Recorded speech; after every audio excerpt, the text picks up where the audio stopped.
Iya, selamat pagi anak-anakku semuanya, kelas 11 IPS 1. Bagaimana kabarnya hari ini? Sehat, Selamat Bu. Juga sehat, Bu. Syukurlah. Ibu gimana kabarnya? Baik, Sehat, Bu. sehat. Syukur ya, bersyukur kita masih diberi nikmat sehat, semangat. Saya senang banget nih, kalian semangat ya. Kemarin habis liburan, jadi sekarang sudah ke-charge gitu ya untuk semangat mengikuti pembelajaran.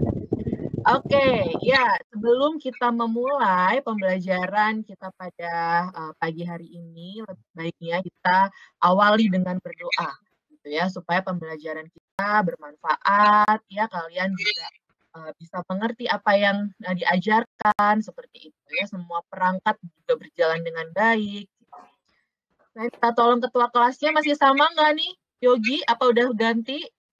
Oke teman-teman, sebelum kita memulai pembelajaran, alangkah baiknya kita berdoa menurut kepercayaan masing-masing. Berdoa dimulai.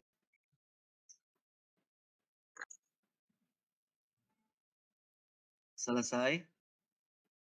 Ucapkan salam. Selamat pagi.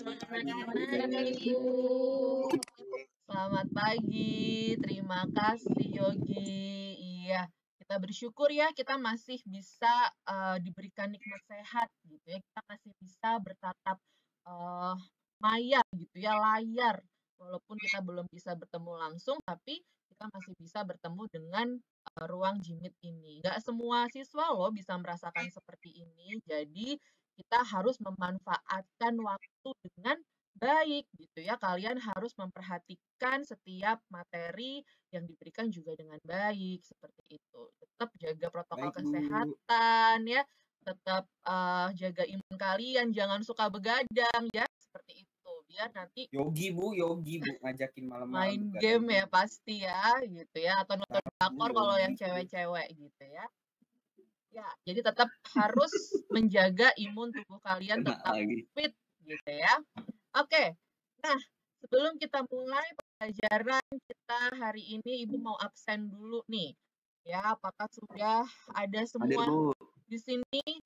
Ibu Belum, absen Hadir. dari belum Yogi, sabar. Kamu paling terakhir nama kamu ya kan? Ya, sabar ya, sabar ya. Oke, dari adik. Wah, adik sepertinya nge-freeze ya. Adik ke Jaringannya. kantin, Bu. Oke, adik ada ya. Oke. Ada, Ibu Bu. rambutnya dirapikan gitu ya. Poninya dipotong supaya tidak menutupi wajah. Ya, supaya lebih ganteng lagi. Oke. Eni ada, Eni? Ada, Bu. Oh iya, Eni ada. Gimana, sehat ya Eni ya? Sehat, Bu. Oke, syukurlah. Hayatun ada, Hayatun? Ada, Bu. Oke, Hayatun ada. Cici? Hadir, Bu. Hadir, good. Eta di, Eta ada Eta? Hadir, Bu. Oke, Eta sehat Eta? Masih batuk, pilek, Bu. Flu. Waduh, minum vitamin ya Eta ya? Ya, Bu. Put, ada Put? Ada, Bu. Oke, good. Ratna? Ada, Ibu, hadir. Oke, Rion? Ada, Bu. Siap, good. Wiwi? Ada Hadir, Wiwi? Bu. Oke, jaringannya aman ya Wiwi ya sekarang ya? Jaringannya aman ya? Aman, Bu. Oke, Iya, saya numpang on-cam wifi, ya? Bu. Oh ya ampun, nggak apa-apa Wiwi. Semangat belajar ya Wiwi ya. Yogi. Semangat. Ada, Bu. Hadir. Oke, hadir. Terakhir Yuyun, ada Yuyun? Ada, Bu. Siap, berarti hadir semua ya. Good, semangat semuanya. Oke, Hadir sudah semua, Bu. rapi semuanya. Oke, ya nanti kalau misalnya dalam saya menjelaskan mau izin ke belakang gitu ya, ke toilet, boleh chat atau open mic aja langsung. Kita akan masuk ke dalam materi. Sebelumnya, masih ada yang ingat nggak nih materi minggu lalu? Ayo, siapa? Materi minggu Saya, lalu. Bu. Siapa nih? Saya Bu. Oh, Puput Puput, Bu. Puput. Silahkan Put. Apa materi minggu lalu ya? Sumber daya penduduk Bu. Sumber data penduduk Bu. Oh iya, sumber data penduduk. Betul sekali ya. Kita bahas tentang sumber data penduduk. Sumber data penduduk tuh ada apa aja sih? Masih ingat nggak? Ayo. Ada Bu, saya Bu. Siapa nih? Bu Senti, saya mau Oh, jawab. Ade. Oke, Ade, silakan. Sumber data penduduk itu setahu saya ada 3 Bu di Indonesia. Pertama itu sensus Oke. penduduk, yang nyatet-nyatet. Terus yang kedua registrasi Bu. Betul. Yang ketiga kalau nggak salah, ya dulu Bu, ingat-ingat dulu soalnya kan habis lebaran ya Bu. Iya, jadi lupa ya, udah kemakan Survei sama Bu, kalau opor nggak salah gitu. survei Bu, survei. Survei, iya betul Survei, Bu. Ade, ada 3 ya, ada survei. Tadi Oh, maaf ya Bu, ini lupa biasa. Ade kebanyakan makan nastar, Bu. nggak apa-apa, tapi good masih inget ya, bagus. Ya, ada sensus ya, kemudian registrasi dan juga survei. Dari ketiga sumber data tersebut kita sudah bahas ya apa perbedaannya, kemudian apa namanya teknis ya, cara pendapatannya seperti apa, mendapatkannya seperti apa, kemudian kelebihan kelemahannya seperti apa, seperti itu. Oke, nah sekarang nih gitu ya, saat ini ketika kita sudah dapat datanya gitu ya, sudah ada datanya dari sumber data yang ada kemarin, bagaimana nih ya cara mengolahnya, bagaimana cara membacanya, seperti itu. Nah, itu akan kita bahas di hari ini. Seperti itu ya. Oke, disiapkan bukunya ya, catatannya semuanya. Sekarang saya mau share screen. Sebentar ya.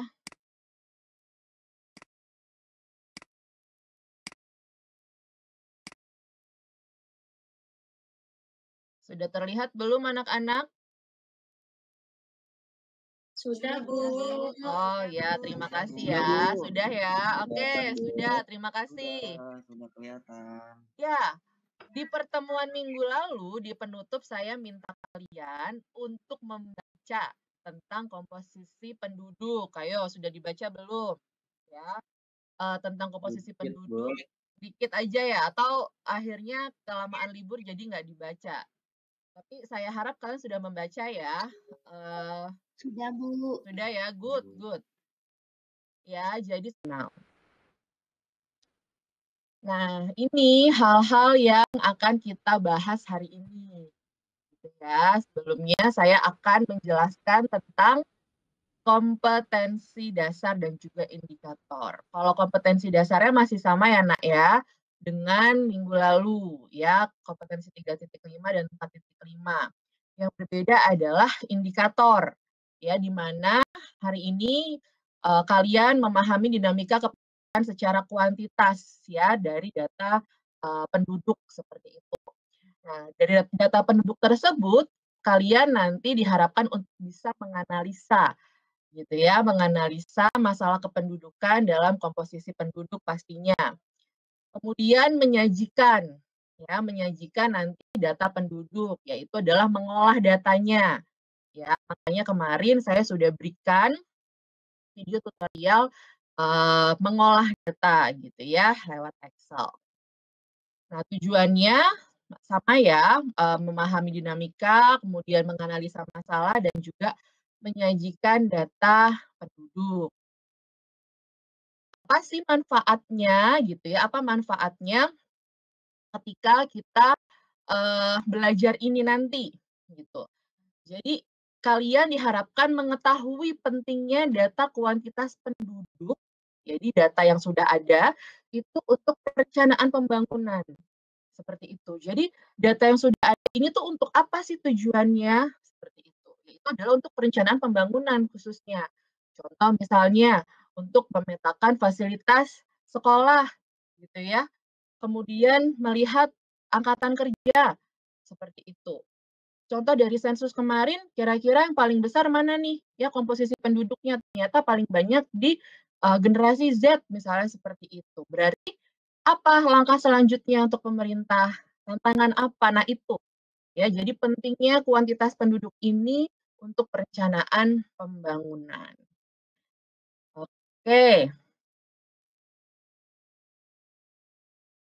Nah, sekarang Ibu akan menayangkan sebuah video. Jadi, Ibu harap kalian perhatikan videonya baik-baik ya. Sebentar, Ibu akan share, semoga bisa videonya ya.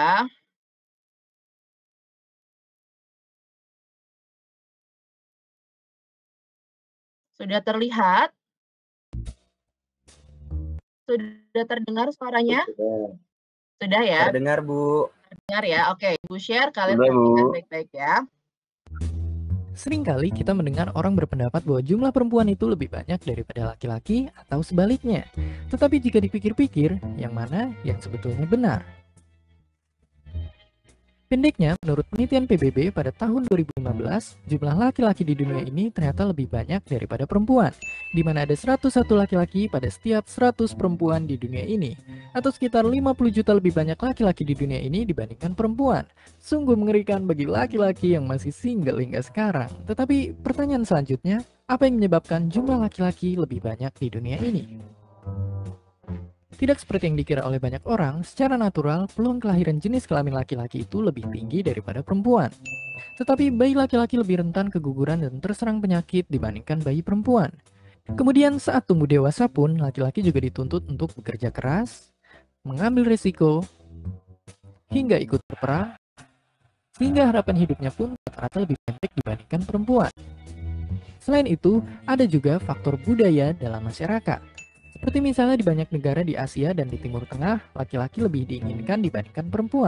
Karena dianggap lebih dapat mempertahankan garis keturunan keluarga, hingga lebih dapat mampu menafkahi keluarga dibandingkan perempuan. Kecenderungan tersebut di beberapa negara sangatlah kuat, seperti misalnya di negara Tiongkok dan India.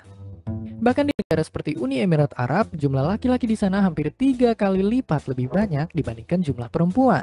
Meskipun itu banyak juga disebabkan oleh faktor migrasi tenaga kerja laki-laki dari seluruh dunia ke negara tersebut. Tetapi kebalikannya, di negara-negara bekas Uni Soviet, jumlah perempuan lebih banyak dibandingkan jumlah laki-laki. Alasan utamanya adalah faktor sejarah Uni Soviet dulu, yang negaranya mengalami banyak sekali konflik sehingga jumlah laki-laki di sana teruslah menurun. Tetapi, menurut Fisher's Principle, perbandingan jumlah jenis kelamin makhluk hidup akan terus berada di keadaan yang seimbang. Karena kita secara natural akan menyesuaikan dengan keadaan tersebut, sehingga terus terjadi keseimbangan di dunia ini.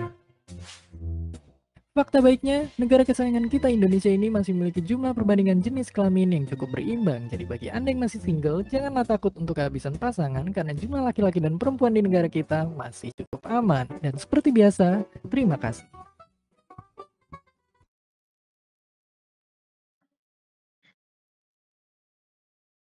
Iya, oke. Sudah diperhatikan tadi videonya, Nak? Sudah ya? Bu.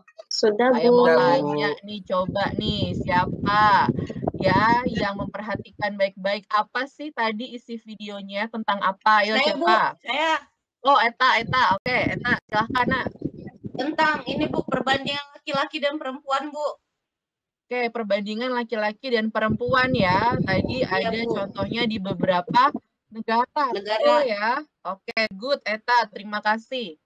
Oke, tadi kalau kalian perhatikan ada beberapa faktor ya. Ada yang karena memang karena budaya gitu ya. Ada juga yang karena memang masalah sejarah seperti itu ya. Nah, menurut kalian nih gitu ya, kira-kira kenapa, apa hubungannya gitu ya, perbandingan laki-laki sama perempuan ini itu penting gitu ya, khususnya dalam merencanakan pembangunan. Apakah cuma bicara masalah cinta gitu ya, tadi kalau terakhir kan dikatakan, oh kalau Indonesia masih aman nih, hampir seimbang gitu ya, jadi yang para jomblo-jomblo, yang Yogi, Bu. cewek, siapa yang Yogi pasang Jomblo, 2 dia, Bu. Bu. Jomblo, Diambilnya Bu. punya Rion. Oke. Siapa tahu nanti ada yang berjodoh gitu ya di sini ya. Nah, apakah hanya Amin. cuma masalah cinta? Tapi apakah Amit-amit, Bu. kok amit-amit sih? Ya sudah. Oke. Apa ada hubungannya juga nih gitu ya, perbandingan laki-laki dan perempuan dalam pembangunan negara. Menurut Ada, pendapat Bu. kalian gimana? Ada, Bu. Bu, saya mau jawab. Bu, saya Oh, mau gimana jawab, Bu Rion? Senti. Gimana? Ya, Mm-mm. Bu, kalau menurut saya itu ada, Bu, hubungannya dalam proses pembangunan, terutama dalam pembukaan lapangan pekerjaan, Bu. Supaya tidak ada tuh kesenjangan lagi, Bu, antara laki-laki sama perempuan. Karena kan zaman dulu, Bu, laki-laki yang disuruh kerja, Bu. Kalau zaman sekarang kan perempuan juga boleh, Bu, bekerja. Begitu, Bu, kalau menurut saya. Iya, betul. Terima kasih Rion atas pendapatnya ya. Oke, good sekali. Ada lagi? Nah, sekarang kita mau bahas tentang komposisi penduduk itu tadi. Ya, jadi sebenarnya apa sih komposisi penduduk? Komposisi penduduk adalah pengelompokan penduduk atas dasar kriteria tertentu. Gitu ya, misalnya biologis. Biologis kan tadi ya, laki-laki, perempuan gitu ya. Geografis. Kira-kira apa kalau geografis? Ayo, siapa yang tahu? Kalau geografis pengelompokannya seperti apa? Ada yang tahu? Tempat tinggal nggak, Bu? Iya, tempat tinggal bisa. Jadi karena Indonesia kan dari Sabang sampai Merauke gitu ya, luas wilayahnya. Jadi ditentukan misalnya dari kabupaten, kota gitu ya, sampai ke tingkat provinsi. Good, Hayatun ya tadi ya. Sosial, kira-kira kalau sosial pengelompokannya apa ya? Ada yang tahu? Jenis pekerjaan, Bu. Iya, jenis pengerjaan itu juga bisa masuk ke dalam ekonomi gitu ya. Betul, nggak apa-apa, good. Sosial itu juga bisa masuk ke dalam pendidikan gitu ya, status perkawinan gitu. Ekonomi pun juga tadi ya jenis pekerjaan seperti itu. Ya itu dikelompokkan seperti itu ya. Nah, kemudian pentingnya komposisi penduduk ini juga untuk mengembangkan perencanaan pembangunan yang tujuannya adalah terkait dengan peningkatan kesejahteraan manusia, gitu ya. Contoh, dulu ada program keluarga berencana, gitu ya. Itu kenapa bisa dirancangkan program keluarga berencana? Karena ada data penduduk, gitu ya. Ternyata fertilitas, gitu ya, kelahirannya besar sekali, gitu. Nah, harus dikendalikan nih pertumbuhannya. Contohnya seperti itu, gitu ya. Kemudian tadi yang saya katakan berdasarkan sensus 2020 ternyata generasi Z gitu ya itu lebih banyak nih mendominasi. Nah, ini tantangan buat pemerintah untuk membuka lapangan-lapangan pekerjaan. Contohnya seperti itu. Jadi sangat penting sekali ya data penduduk ini. Seperti itu. Oke, kemudian rasio jenis kelamin ini juga salah satu hal gitu ya yang dibahas dalam komposisi penduduk. Seperti itu. Rasio jenis kelamin atau seks rasio adalah perbandingan jumlah penduduk laki-laki dengan jumlah penduduk perempuan dalam 100 penduduk perempuan. Seperti tadi ya yang di video ya. Nah, bagaimana sih cara menghitungnya? Gitu ya. Cara penghitungannya kita bisa lihat nih jumlah penduduk laki-laki dibagi jumlah penduduk perempuan dikali 100. Seperti itu. Jadi contoh misalnya angkanya 94 gitu ya. Atau 94. 94 berarti ada 94 laki-laki dalam 100 penduduk perempuan. Itu tandanya laki-laki lebih besar atau lebih kecil? Ayo. Kalau seks rasionya 94. Kecil, Bu. Laki-lakinya Kecil lebih ya, dikit, Bu. laki-lakinya Lebih kecil. Lebih Betul, kecil, Bu. laki-lakinya Lebih lebih sedikit, Bu. sedikit. Betul. Ya, berbeda Jadi kalau bisa misalnya poligami dong, angkanya. Bu. Kenapa? Bisa poligami dong, Bu. Bisa poligami, ya bisa ya, karena laki-lakinya lebih Alhamdulillah. sedikit di situ ya. Belum tentu, emang ada yang mau. Tergantung wanitanya mau nggak dipoligamiin gitu ya, balik lagi gitu. Nah, beda kalau misalnya di angka lebih dari 100, misalnya 101 atau 102, berarti 102 laki-laki dalam 100 perempuan kayak gitu. Nah, apa yang menyebabkan itu berbeda-beda pasti faktornya. Kita lihat lagi nanti ya dari wilayah tersebut apa yang menyebabkan penduduk laki-lakinya lebih besar atau lebih sedikit daripada penduduk perempuannya. Nah, ada yang sudah tahu belum di mana nih wilayah Indonesia yang memiliki seks rasio yang besar? Tahu nggak? Saya, Bu. Saya Hayatun Oh, Nufus, Hayatun. Bu. Ya, Hayatun tahu. Di mana Hayatun? Iya Bu, kemarin kan kita sudah belajar di sensus penduduk itu Bu, yang tahun 2020 kemarin Ibu memberitahu seks rasio yang paling besar itu ada di Provinsi Papua Bu. Iya betul ya, saya tuh masih ingat Good gitu ya. Kamu cocok nanti kalau kerja di BPS. Good. Ya, itu di Papua betul ya, berdasarkan sensus 2020 kemarin yang paling besar gitu ya, 114 sekitar itu adalah di Papua. Oke. Nah, tadi itu adalah seks rasio. Nah, sekarang adalah rasio beban tanggungan atau dependensi rasio. Nah, ini juga penting juga nih ya. Di mana beban tanggungan ini adalah perbandingan antara jumlah penduduk umur 0 sampai 14 tahun, ini yang tidak produktif ya, dan juga ditambah jumlah penduduk 65 tahun ke atas. Jadi yang tidak produktif itu adalah 0-14 dan 65 tahun ke atas. Nah, dibandingkan dengan usia produktif. Yang produktif ini yang seperti kita gitu ya, 15 sampai 64 tahun. Seperti itu. Nah, kira-kira di contoh misalnya apa namanya? Angka beban tanggungannya itu 50. Berarti ya ada 100 ya usia yang produktif itu menanggung beban 50 usia kelompok tidak produktif. Cukup besar ya karena hampir setengahnya seperti itu. Gede, Ya, Bu. jadi ya cukup besar kalau misalnya usia tidak produktifnya ini itu yang banyak ditanggung. Kira-kira kalau beban tanggungannya besar gitu ya, apa artinya? Apa artinya jika angka beban tanggungannya besar? Banyak Akan yang ada nganggur masalah-masalah berarti, Bu. apa? Banyak Apa? yang Bisa, nganggur, Bu. Bu, Saya, Bu. berarti. Ya, Rion. Itu siapa artinya. nih? Saya, Bu. Kiki. Kiki. Ya, Kiki ya? Iya. Oke. Bu, Apa, Nak? berarti itu artinya bahwa usia produktif itu menanggung beban usia non produktif yang lebih besar. Contohnya nanti juga akan menimbulkan beberapa masalah dalam bidang ekonomi dan sosial, Bu. Oke, ya. Jadi ada beberapa masalah-masalah ya. Tadi Rion juga bilang ada misalnya tenaga kerja gitu ya, lapangan kerjanya juga akhirnya semakin sempit seperti itu. Jadi menimbulkan masalah-masalah baru seperti itu ya. Karena beban tanggungannya besar. Biasanya ini beban tanggungan atau rasio ketergantungan ini itu indikator keadaan ekonomi sebuah negara gitu ya. Biasanya negara-negara maju itu beban tanggungannya itu kecil seperti itu. Makanya pendapatan dari yang usia produktif itu bisa dimaksimalkan seperti itu.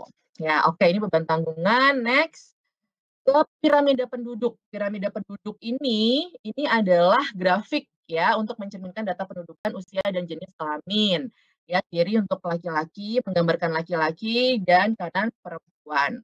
Ada beberapa jenis ya, beberapa jenis.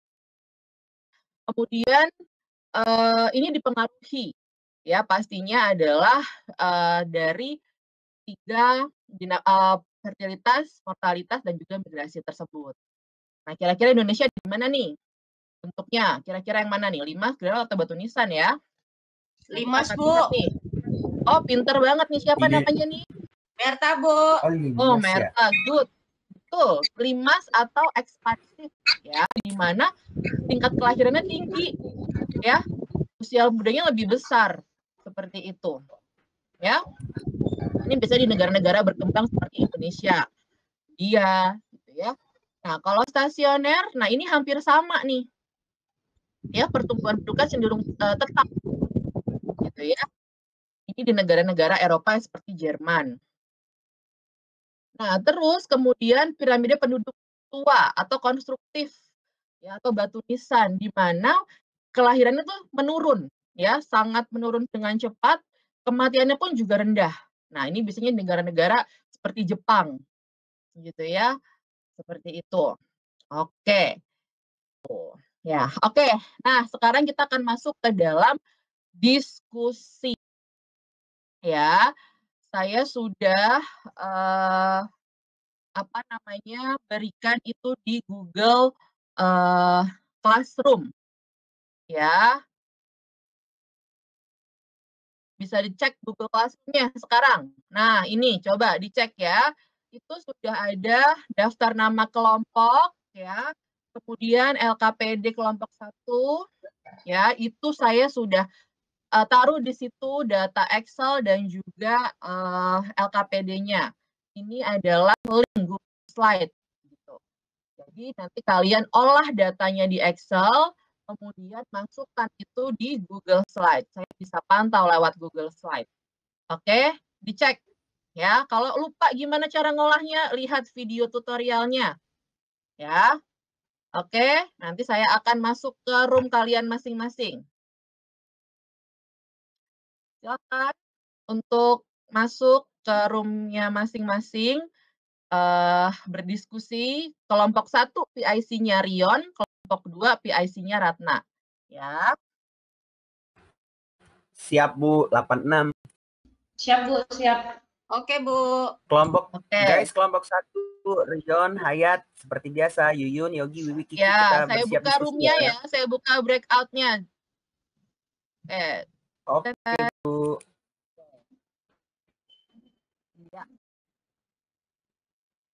Ya, waktunya sudah habis. Ya, sudah habis. Kita kembali ke main room. Ya, kelompok 2 silahkan. Bentar ya, ini saya share dulu nih hasil kelompok 2.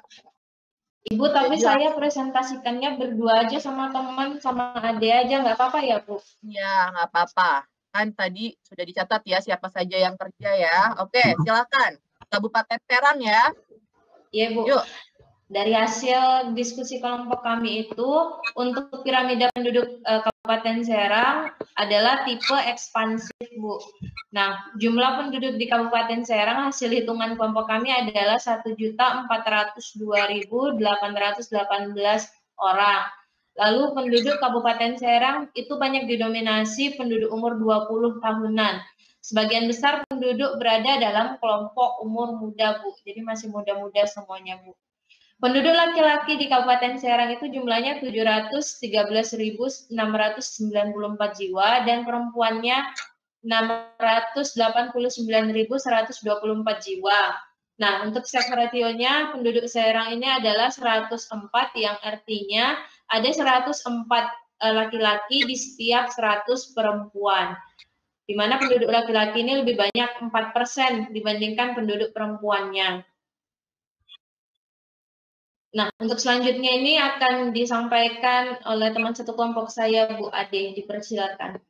Oke, Ade, silahkan. Ya, langsung saja ya. Berapa? Hasilnya itu 5,54, Bu.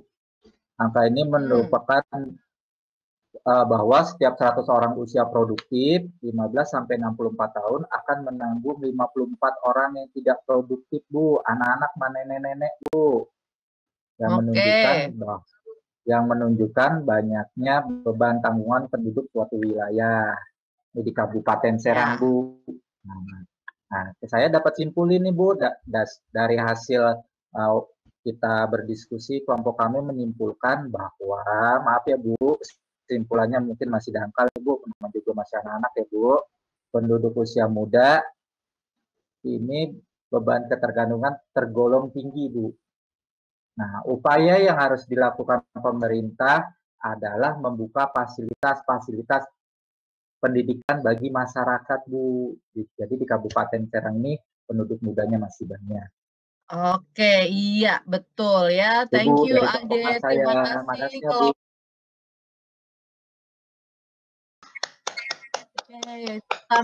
Nah, itu tadi bisa dilihat ya perbandingannya ya. Oke, karena waktunya sudah mau istirahat. Nah, saya mau ingatkan ya, tadi kita sudah belajar tentang komposisi penduduk ya. Ada yang namanya dependensi rasio ya, kemudian seks rasio ya, kemudian juga piramida penduduk. Itu semuanya penting dalam analisa pembangunan suatu negara gitu ya. Nah, nanti jangan lupa saya akan share evaluasi. Ya, kalian akan mengerjakan evaluasi di Google Form. Saya akan tutup jam 9. Lewat jam 9 tidak bisa submit. Oke, ini untuk mengetahui pemahaman kalian. Ya, nah untuk selanjutnya baca tentang IPM ya, halaman 140 sampai 144 ya untuk pertemuan selanjutnya. Oke. Terima kasih untuk hari ini. Ya, tetap semangat, tetap sehat. Kita ketemu lagi minggu depan. Terima kasih yang sudah Terima kasih, Bu. Terima kasih, Bu.